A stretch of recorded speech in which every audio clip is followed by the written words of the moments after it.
क्या technical analysis सच में work करता भी है या सिर्फ ये एक गिमिक है?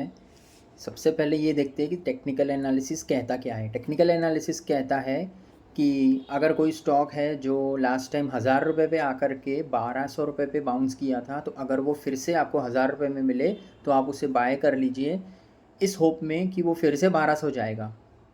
इसी को सपोर्ट कहते हैं।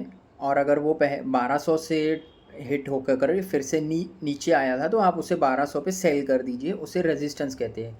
एक बार बताइए मुझे कि एक बार कमेंट्स में बताइए कि क्या इसके पीछे सच में कोई लॉजिक है? आपको लगता है कि कोई स्टॉक अगर 1000 रुपये पे आकर के बाउंस किया था लास्ट टाइम तो वो फिर से रिपीट होगा आगे भी? इसके पीछे कोई भी लॉजिक नहीं है। लॉजिक सिर्फ एक है, अगर कंपनी के फंडामेंटल्स अच्छे हैं तो उसका स्टॉक प्राइस ऊपर जाएगा, और अगर उसके फंडामेंटल्स वीक है तो वो नीचे जाएगा अगर कंपनी लॉस मेकिंग है तो। कंपनी के प्रॉफिट शेयर्स होते क्या है? शेयर होते हैं कंपनी की हिस्सेदारी। आप अगर कहीं हिस्सेदारी खरीद रहे हैं किसी बिजनेस में, वो बिज़नेस तभी ग्रो करेगा जब उसमें प्रॉफिट होगा। जिस स्पीड से प्रॉफिट होगा उस स्पीड से उसका शेयर प्राइस ऊपर जाएगा।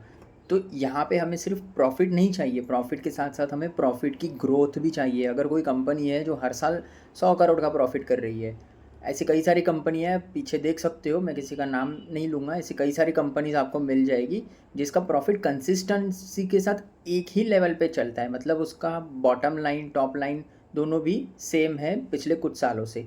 उस कंपनी का स्टॉक प्राइस गेन नहीं करता है।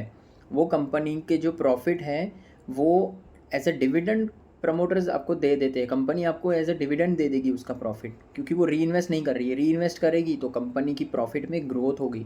जब ग्रोथ होती है तब कंपनी का शेयर प्राइस बढ़ता है। रही बात इंट्राडे की, तो इंट्राडे इज़ प्योरली स्पेक्यूलेशन। किसी को नहीं पता कि आने वाले 10 मिनट में भी क्या होने वाला है मार्केट में। मार्केट में जो शेयर की कीमत है वो टेक्निकल एनालिसिस डिसाइड नहीं करती है। वो डिसाइड होती है अगर कोई बड़ी एंटिटी उस स्टॉक को बाय या सेल करती है तो उस हिसाब से उसका प्राइस में मूवमेंट आएगा। अगर वो बाय करेगी, मान लीजिए 500 करोड़ की बाइंग कर लेते हैं कोई, तो 500 करोड़ की वो लिमिट ऑर्डर तो लगा नहीं सकते। उन लोगों को मार्केट ऑर्डर लगाना पड़ेगा, और जब वो मार्केट ऑर्डर लगाते हैं 500 करोड़ का तो एक बड़ी सारी ग्रीन कैंडल बन जाती है। अब या तो आपको उन बड़ी एंटिटीज़ के साथ कनेक्ट होना पड़ेगा ताकि वो बाय करने के पहले आपको बता दें कि हम बाय कर रहे हैं, आप ख़रीद लीजिए, या फिर आप स्पेकुलेट करते रहिए इंट्राडे में।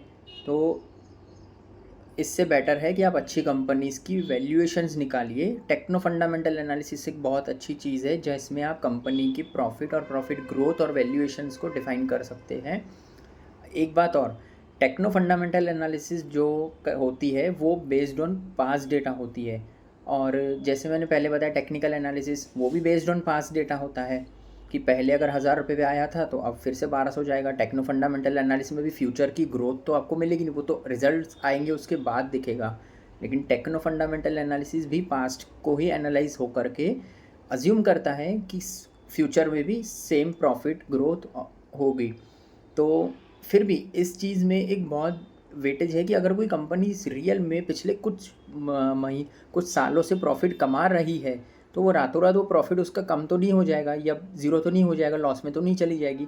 आपकी कोई शॉप है, आप प्रॉफिट कमा रहे हो उसमें, तो आपको पता है कि ये प्रॉफिट मेरा आगे भी कंटिन्यू रहेगा। इवन उसमें प्रॉफिट में ग्रोथ भी होती रहेगी। तो प्रॉफिट को एक बार प्रिडिक्ट करना इजी है बेस्ड ऑन पास्ट डेटा, बजाय आप स्टॉक की प्राइस को प्रिडिक्ट कीजिए based on past data. Stock की प्राइस को प्रिडिक्ट करने का कोई सेंस नहीं बनता है अगर आप कंपनी के फंडामेंटल्स नहीं जानते हैं।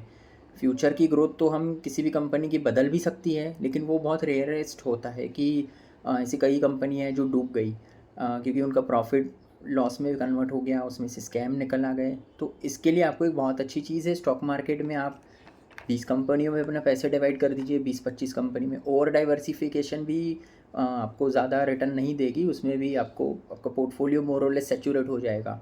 तो ओवर डाइवर्सिफाई करना भी कोई मतलब की बात नहीं है, और बहुत कम कंपनीज में आप इन्वेस्ट करोगे या शॉर्ट टर्म जैसे मैं ट्रेड करता हूँ 3 से 4 महीने की होल्डिंग रहता हूँ। 3 से 4 महीने की क्यों?